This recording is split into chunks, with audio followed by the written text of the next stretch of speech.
ബിസ്മില്ലാഹിർ റഹ്മാനിർ റഹീം. മഹാനായ ഉമറുൽ ഖത്താബ് റളിയല്ലാഹു അൻഹുവിൻ്റെ പുത്രനായിരുന്നു അബ്ദുല്ലാഹി ബിൻ ഉമർ. മദീനയിലെ ഏറ്റവും ശ്രേഷ്ഠനായ സഹാബി, നബി സല്ലല്ലാഹു അലൈഹി വസല്ലമയുടെ സന്തത സഹചാരി. നബി സല്ലല്ലാഹു അലൈഹി വസല്ലമ യാത്ര പോകുമ്പോൾ മിക്ക സമയങ്ങളിലും പ്രവാചകനെ അനുധാവനം ചെയ്ത, പ്രവാചകൻ്റെ കൂടെ യാത്ര പോയ വ്യക്തിയായിരുന്നു അബ്ദുല്ലാഹി ബിൻ ഉമർ. നബി സല്ലല്ലാഹു അലൈഹി വസല്ലമയുടെ ഓരോ പ്രവൃത്തിയും അതിസൂക്ഷ്മമായി നിരീക്ഷിച്ചുകൊണ്ട് അത് പിൻപറ്റുന്നതിൽ ജാഗ്രത കാണിച്ചൊരു വ്യക്തിത്വം കൂടിയായിരുന്നു അദ്ദേഹം. സഹാബികളുടെ കൂട്ടത്തിൽ അഗാധ ജ്ഞാനവും അതുപോലെ തന്നെ ആരാധനകളിലും അനുഷ്ഠാനങ്ങളിലുമെല്ലാം അതീവ ശ്രദ്ധയുമുള്ള വ്യക്തിത്വമായിരുന്നു അദ്ദേഹം. അദ്ദേഹത്തിൻ്റെ ഏറ്റവും പ്രധാനപ്പെട്ട ഗുണമായി ചരിത്രത്തിൽ കാണാൻ കഴിയുന്നത് അഗതികളോടും അനാഥരോടുമുള്ള അങ്ങേയറ്റത്തെ കനിവും ദയവുമാണ്. ഭക്ഷണം കഴിക്കുമ്പോഴെല്ലാം തൻ്റെ കൂടെ ദരിദ്രനായ ഒരാളെ അല്ലെങ്കിൽ ഭക്ഷണത്തിന് ആവശ്യമുള്ള ഒരാളെ വീട്ടിലേക്ക് ക്ഷണിച്ചു കൊണ്ടുപോവുകയും അങ്ങനെ കൂടെ ഇരുത്തി ഭക്ഷണം കഴിപ്പിക്കുകയും ചെയ്യുന്നൊരു ശീലം അദ്ദേഹത്തിനുണ്ടായിരുന്നു. പ്രത്യേകിച്ച് റമദാൻ മാസം വന്നാൽ ഇഫ്താറുകൾക്ക് തൻ്റെ കൂടെ ആരെങ്കിലും ഉണ്ടോ എന്ന് ദീർഘനേരം വെയിറ്റ് ചെയ്ത് അങ്ങനെ ഭക്ഷണത്തിനായി വീട്ടിലേക്ക് ആരെങ്കിലും കൊണ്ടുപോകുന്നൊരു ശീലം അദ്ദേഹത്തിനുണ്ടായിരുന്നു. അങ്ങനെ അഗതികളോടും അനാഥകളോടും അങ്ങേയറ്റ ദയാവായ്പയോടുകൂടി പെരുമാറിയുന്നൊരു വ്യക്തിത്വമായിരുന്നു അബ്ദുല്ലാഹി ബിൻ ഉമർ റളിയല്ലാഹു അൻഹു. അതേസമയം സഹാബികളുടെ ഇടയിൽ ദീനിനെക്കുറിച്ച് അഗാധമായ ജ്ഞാനമുള്ള, പ്രവാചക ചര്യയെ ധാരാളമായി പിൻപറ്റിയ, അതുകൊണ്ട് അദ്ദേഹത്തിന് മുത്തബിഉ സുന്നത്തിനെ ചാണിന് ചാണായി മുഴത്തിന് മുഴമായി നബി സല്ലല്ലാഹു അലൈഹി വസല്ലമയുടെ എല്ലാ പ്രവൃത്തിയും അനുധാവനം ചെയ്ത ഒരാളായിരുന്നു അദ്ദേഹം. യാത്ര പോകുന്ന സമയത്ത് നബി സല്ലല്ലാഹു അലൈഹി വസല്ലം എവിടെയെങ്കിലും നിന്ന് നമസ്കരിച്ചിരുന്നെങ്കിൽ ആ സ്ഥലത്തെത്തുന്ന സന്ദർഭത്തിൽ അവിടെ പിൽക്കാലത്തും ഇബ്നു ഉമർ റളിയല്ലാഹു അൻഹു നമസ്കരിക്കാറുണ്ടായിരുന്നു.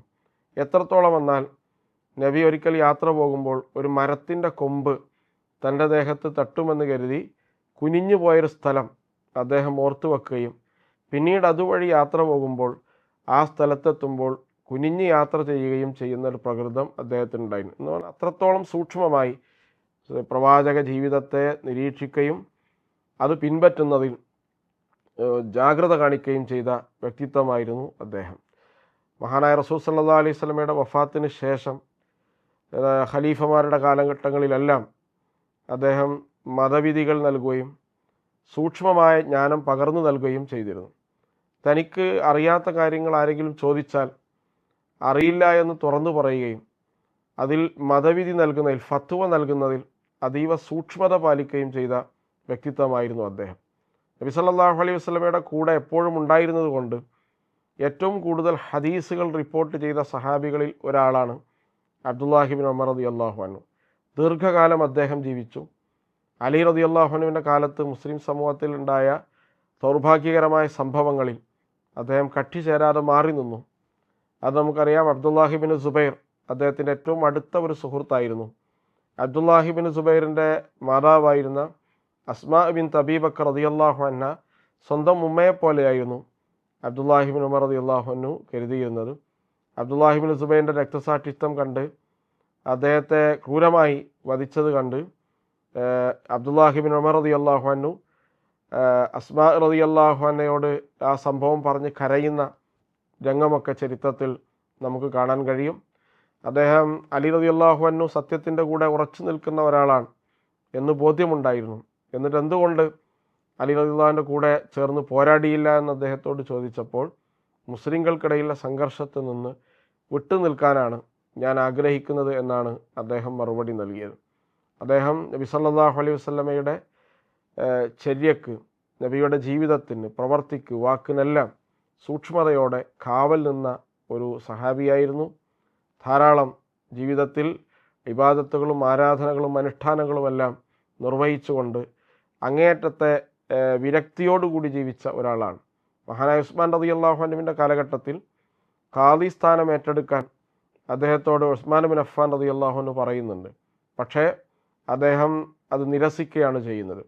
അതിലെന്തെങ്കിലും വിഡ്ഢിത്തം സംഭവിക്കാൻ ഞാൻ നരകത്തിലാകും, എന്തെങ്കിലും ഇച്ഛകളോ താല്പര്യങ്ങളോ കലർന്നാൽ ഞാൻ നരകത്തിലാവും, അല്ലെങ്കിൽ പരിശ്രമിച്ചുകൊണ്ട് അബദ്ധം സംഭവിച്ചാലും എൻ്റെ ജീവിതം വലിയ പ്രയാസത്തിലാകും എന്നൊക്കെ പറഞ്ഞുകൊണ്ട് തൻ്റെ മുന്നിൽ വെച്ച് നീട്ടിയ സ്ഥാനം സ്നേഹപൂർവ്വം അദ്ദേഹം നിരസിക്കുകയായിരുന്നു. എല്ലാ കാലത്തും സ്ഥാനമാനങ്ങളിൽ അകന്നു നിന്നുകൊണ്ട് വിരക്തിയോടുകൂടി ഇസ്ലാമിക സമൂഹത്തിന് ഖിദ്മത്ത് ചെയ്തുകൊണ്ട് പ്രവാചകചര്യ ജീവിതത്തിൽ എല്ലാ മേഖലകളിലും പിൻപറ്റിക്കൊണ്ട് അതീവ സൂക്ഷ്മതയോടുകൂടി ഇസ്ലാമിക സമൂഹത്തിൻ്റെ മൂല്യങ്ങൾക്ക് കാവൽ നിന്ന ഒരു സഹാബിയായിരുന്നു അബ്ദുല്ലാഹി ഇബ്നു ഉമർ റളിയല്ലാഹു അൻഹു.